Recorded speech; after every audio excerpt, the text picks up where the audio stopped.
तर आज आपण जुलै 2017 मध्ये हा जो प्रॉब्लेम विचारला गेलेला आहे तो अभ्यासणार आहोत. जुलै 2017 मध्ये प्रॉब्लेम जो विचारलेला आहे तो प्रॉब्लेम तुम्हाला दिलेला आहे आणि हे सोल्युशन पण दिलेलं आहे, परंतु आपण तो प्रॉब्लेम सॉल्व करून घेणार आहोत.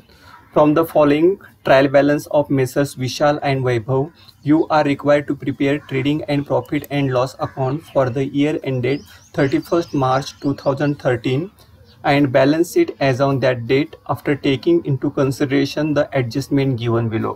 आपल्याला दोन पार्टनर्सचे जे काही ट्रायल बॅलन्स दिलेले आहे, partners names are Vishal and वैभव.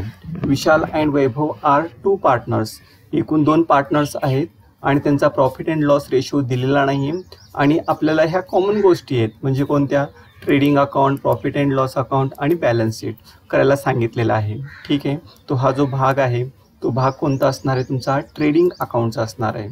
आणि जो याच्या खालचा जो भाग असणार आहे तो कुठला असणार आहे, तुमचा प्रॉफिट अँड लॉस अकाउंट असणार आहे. आणि याच्यानंतर ही काय तुमची बॅलन्स शीट असणार आहे. तर मी ज्या बॅलन्सेसवरती ॲडजस्टमेंट आहे त्याला मी हायलाइटेड केलेलं आहे. ॲक्च्युली तुम्हाला ट्रायल बॅलन्स एकूण 4 कॉलमचा असतो. Debit balance amount rupees, credit balance amount rupees. तुम्हाला हा जो पोस्टिंगचा एक कॉलम दिलेला आहे म्हणजे ते पर्टिक्युलर बॅलन्स कोणत्या ठिकाणी जाणार आहे. जसं PD means profit and loss account debit side, जसं TD means trading account debit side, A means asset side.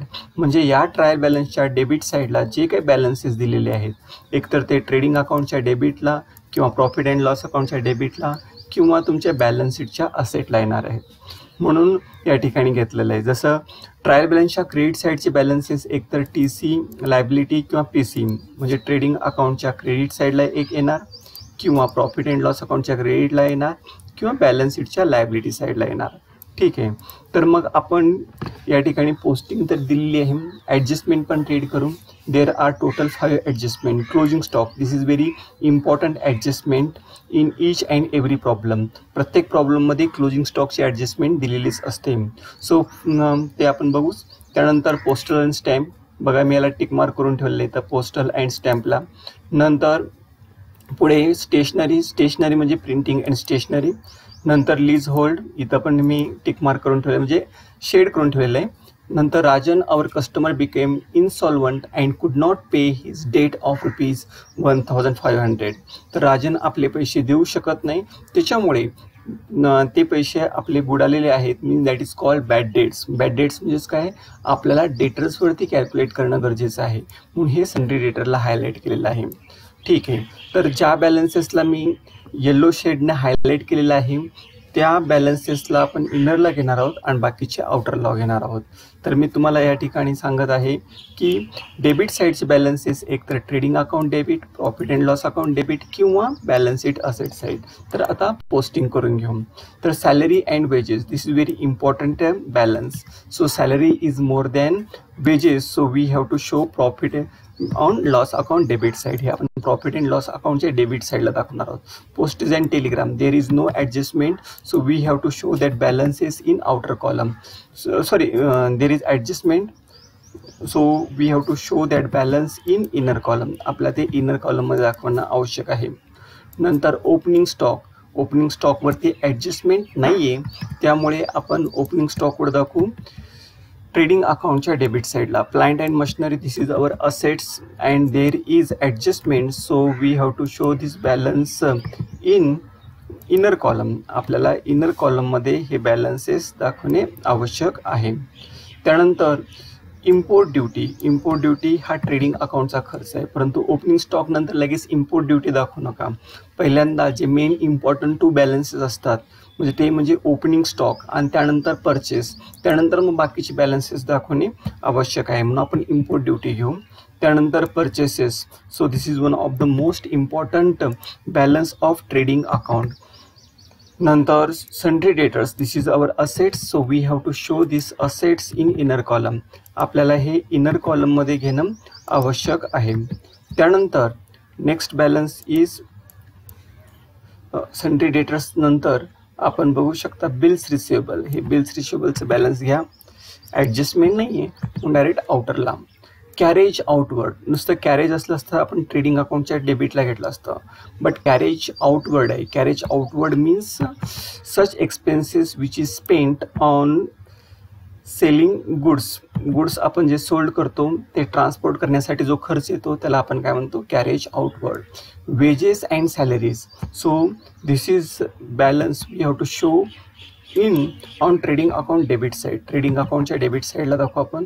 नंतर printing and stationery, this is also very important balance. So there is adjustment, so we have to show this balance in inner column. Inner कॉलममध्ये आपण दाखवू cash in hand, this is our assets, so we have to show on asset side.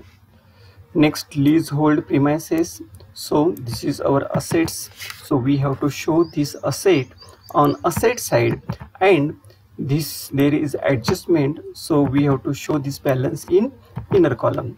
So next, okay, आता तुम्ही बघू शकता एकूण किती balances आहेत. इथं जर तुम्ही बघितलं, हे सिलेक्ट केलं तर तुम्हाला एकूण काउंट दाखवत आहे 13 बॅलन्स. मी 13 बॅलन्स पोस्ट केलेली आहे का बघा. 1 2 3 4 5 6 7 8, किंवा असं जरी बघितलं तरी तुम्ही लक्षात येईल तुमच्या एकूण किती 8, हे 9 10 11 12 आणि हे 13, आणि एकूण हे 13 बॅलन्सेस. म्हणजे every balance we have to post at one place. प्रत्येक बॅलन्सचा, ट्रायल बॅलन्समध्ये दिलेल्या प्रत्येक बॅलन्सचा एकाच ठिकाणी परिणाम होत असतो. एकतर तो ट्रेडिंग अकाउंटच्या डेबिटला, किंवा प्रॉफिट अँड लॉस अकाउंटच्या डेबिटला, किंवा बॅलन्स शीटच्या असेट साईडला. आता सेल्स, आता क्रेडिटचे बॅलन्स एकतर ट्रेडिंग अकाउंट क्रेडिट किंवा लायबिलिटी साईडला जाणार, कारण इथं प्रॉफिट अँड लॉसचा एकही बॅलन्स दिलेला नाही आहे. So sales is our income, so we have to show. Next sundry creditors, this is our liability, we have to show on balance sheet liability side. Next bills payable, we have to show on liability side.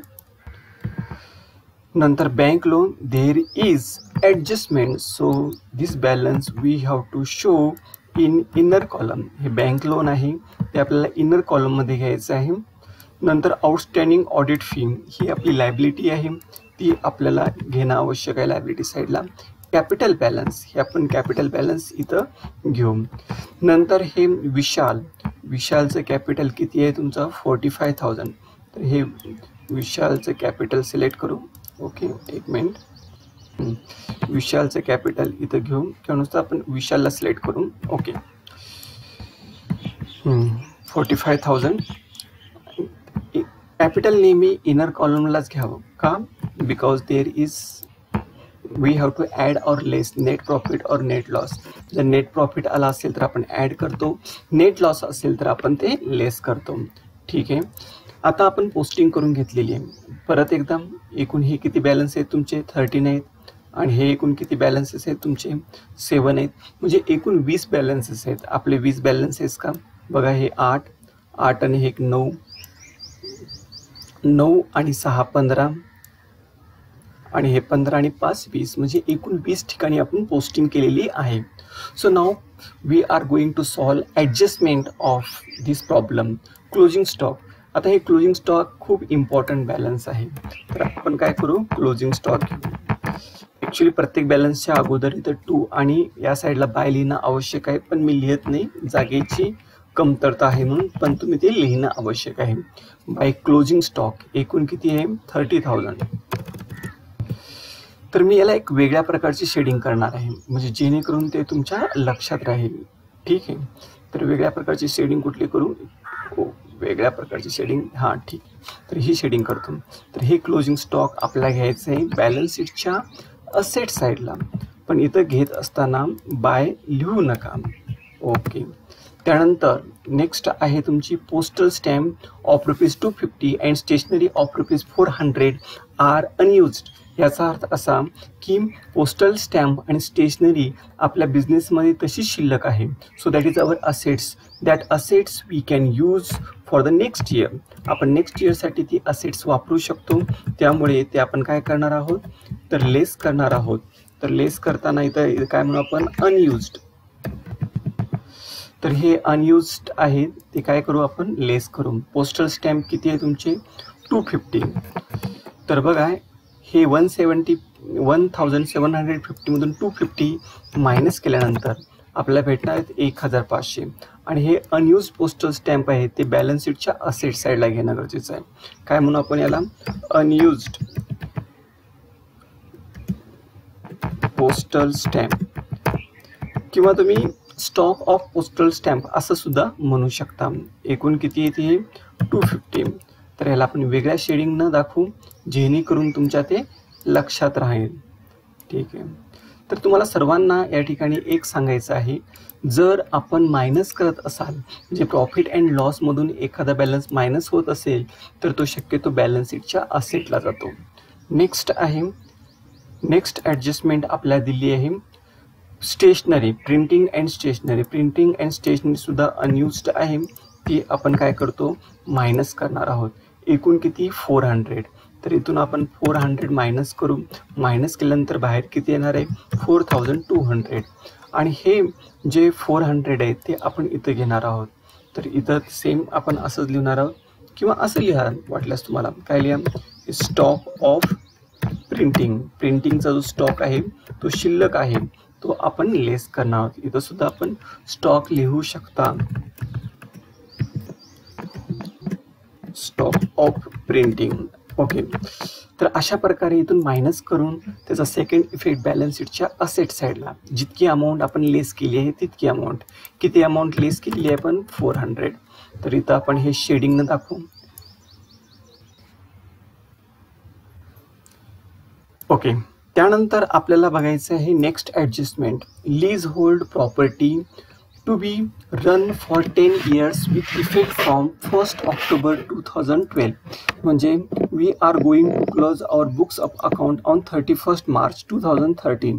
परंतु आपण lease hold premises घेतलेला आहे 10 yearsसाठी आणि ते starting date काय?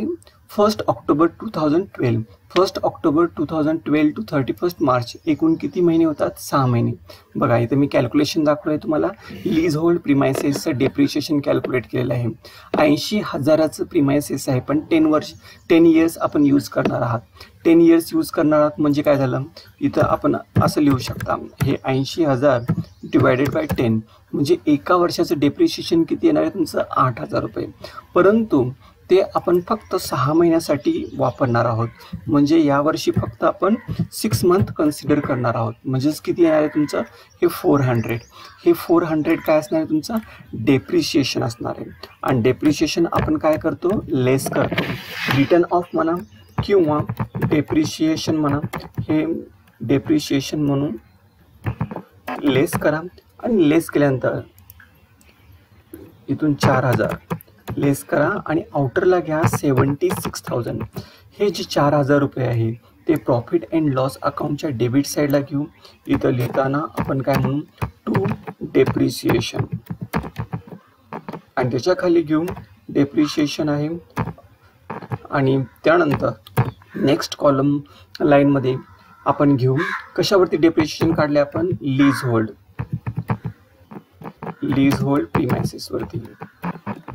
Okay. आता lease hold प्रिमायसेसचं depreciation किती काढलं आपण? 4000 रुपये. तर इथं आपण 4000 रुपये घेऊ. ओके. त्यानंतर depreciation on plant and machinery. Plant and मशिनरीवरती सुद्धा आपल्याला डेप्रिशिएशन कॅल्क्युलेट करायचं आहे आणि तिथं आहे 10%. 10% कसं काय काढणार? 1 0 कमी करा किंवा डायरेक्ट 70,000 गुणिले 10/100. एकूण किती आले तुमचे? 7,000. हे 63,000 आपण कुठे घेणार आहोत? आउटर कॉलममध्ये. आणि हे 7,000 आपण कुठे घेणार आहोत? इथं घेणार आहोत प्रॉफिट अँड लॉस अकाउंटच्या डेबिट साईडला. प्लांट अँड मशिनरी डेप्रिशिएशनची अमाऊंट किती आहे? 7,000 रुपये. इथं घ्या. ओके. तर हे सर्व तुम्ही वेगळ्या शेडिंगमध्ये दाखवू शकता कारण ह्या सर्व ॲडजस्टमेंट आहेत. आणि आपल्याला या ठिकाणी एक गोष्ट लक्षात घेणं आवश्यक आहे, जर तुमची असेट्स कमी होत असेल तर तुमचा लॉस वाढणार आहे. Trading account and profit and loss accounts are The example of nominal account and the rule of nominal account is debit all expenses and losses, credit all income and gains. डेबिटला आपण खर्च दाखवणार आहोत, expenses दाखवणार आहोत आणि balance शीटच्या असेटमधून जर एखादी बॅलन्स शीटची असेट्सची व्हॅल्यू जी कमी होत असेल तर तो आपला काय असणार आहे, लॉस असणार आहे. म्हणजेच आपण इथून जे लेस केलेले बॅलन्सेस आहेत ते प्रॉफिट अँड लॉस अकाउंटच्या डेबिटला दाखवलेले आहेत. So now next adjustment is mister Rajan. Rajan हा आपला कस्टमर आहे, तो दिवाळखोर झालेला आहे and he is not able to paid our debts. आपण जे त्याला उधारीवर वस्तू विकलेली आहे ती उधारीवर विकलेल्या वस्तूचे पैसे आलेले नाहीत, म्हणजेच काय, बॅड डेट्स आहेत. So this is called new bad debts. ॲडजस्टमेंटमध्ये जे बॅड डेट्स असतात त्याला आपण काय म्हणतो, न्यू बॅड डेट्स. ओके, तर हे न्यू बॅड डेट्स एकूण किती तुमचे 1500. तर आपल्याला हे लेस करायचं आहे, वाटल्यास मी इथून कट करतो. हे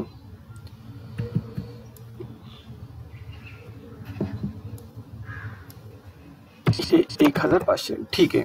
आता इथून मायनस करा. हे मायनस कसं करणार तुम्ही, 45,800 minus 1,500 45,800 minus 1,500.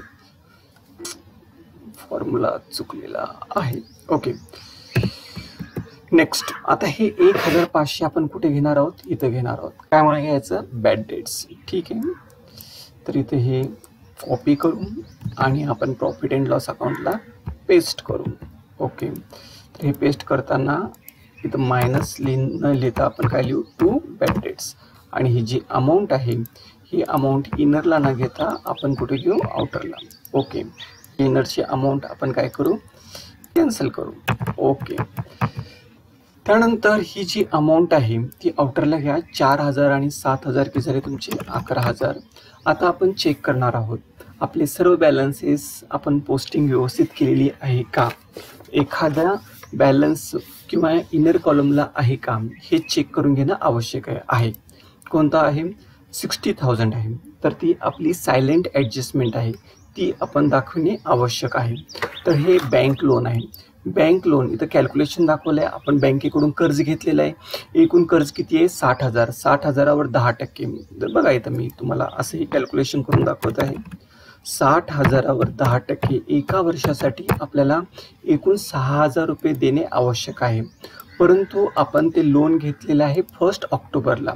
1 October to 31 March हे जे काही डेप्रिशिएशन असणार आहे ते किती महिन्यासाठी असणार आहे, तुमचं 6 मंथसाठी असणार आहे. म्हणजे 6 डिवायडेड बाय 12, तर एकूण किती, 3,000 रुपये.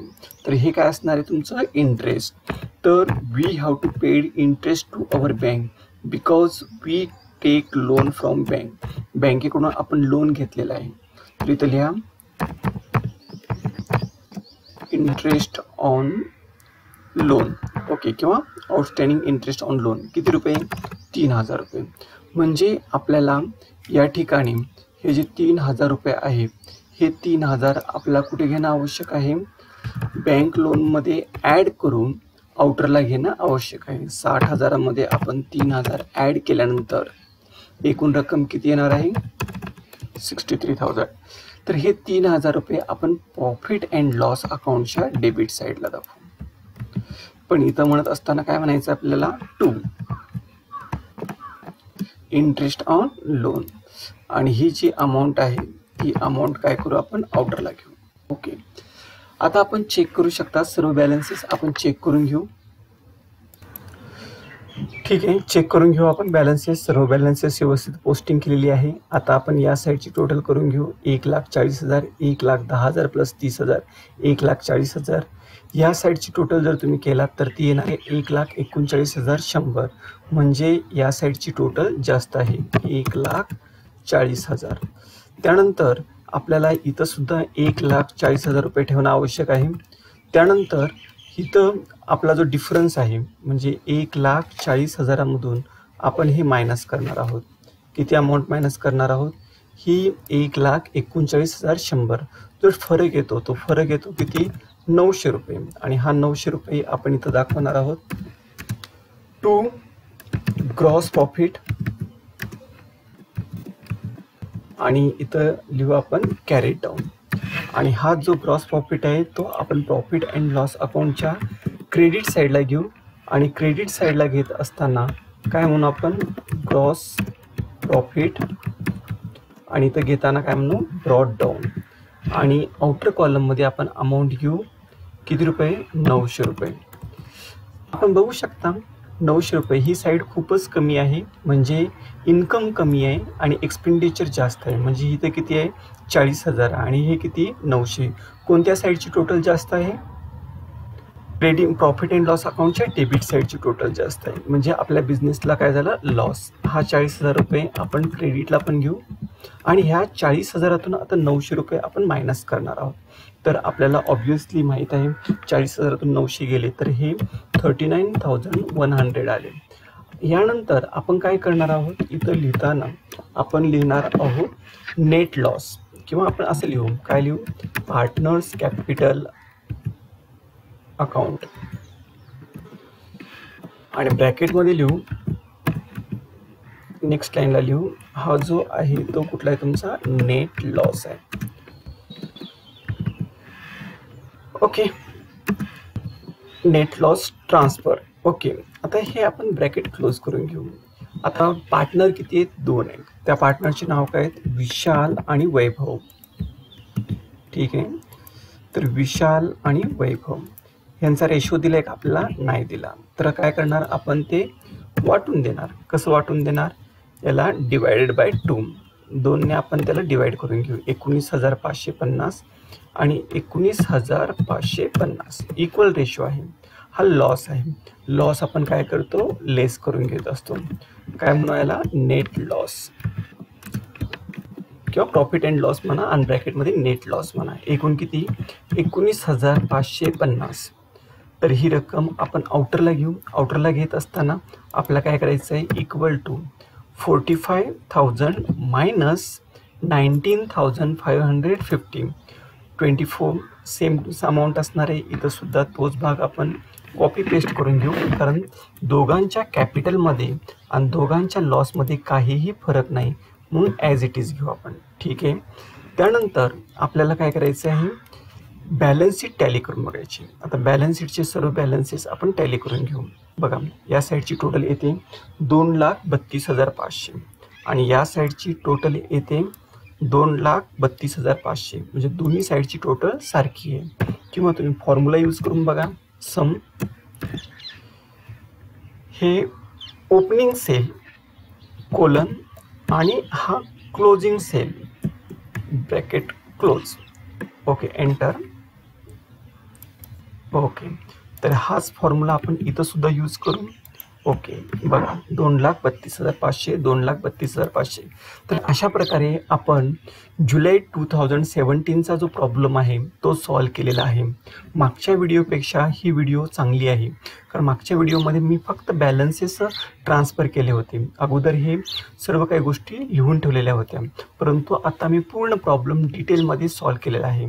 So my dear student, please share this video to your friends. तुम्ही तुमच्या मित्रासोबत ही व्हिडिओ शेअर करा. ही व्हिडिओ जास्तीत जास्त मुलापर्यंत पोहोचणे आवश्यक आहे.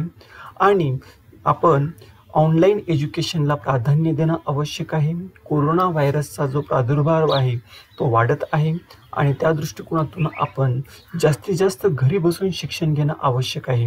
विद्यार्थी बंधू भगिनींनो, आपण जर असं विचार करत असाल की सरकारने काय केलेलं आहे की पुढे आपल्याला प्रमोट केलेलं आहे, कदाचित नेक्स्ट इयरमध्ये आपला 12वीचा सिलेबस कमी होणार आहे किंवा अशा अनेक गोष्टीचा गैरसमज तुमच्या मनात असेल, परंतु लक्षात घ्या, आपण ज्या ठिकाणी जॉबसाठी जाणार आहात त्या ठिकाणी इंटरव्ह्यू घेतली जाते, त्या ठिकाणी त्यांची स्पेशल एक्झाम घेतली जाते. त्यामुळे ज्ञान कधीही वाया जाणार नाही. त्यामुळे आपण जास्तीत जास्त नॉलेज घेणं आवश्यक आहे. आपण नुसतं पास होणे किंवा सर्टिफिकेटला काहीच व्हॅल्यू नाही. मार्केटमध्ये जर तुम्ही गेलात ना तर सर्टिफिकेटला कोणीही विचारत नाही. जास्तीत जास्त करून तुम्हाला तुमचं नॉलेज सर्टिफिकेट तर इम्पॉर्टंट आहेच, परंतु सर्टिफिकेटनंतर नेक्स्ट स्टेज येते ती म्हणजे तुमच्याकडे ॲक्च्युअल नॉलेज आहे का.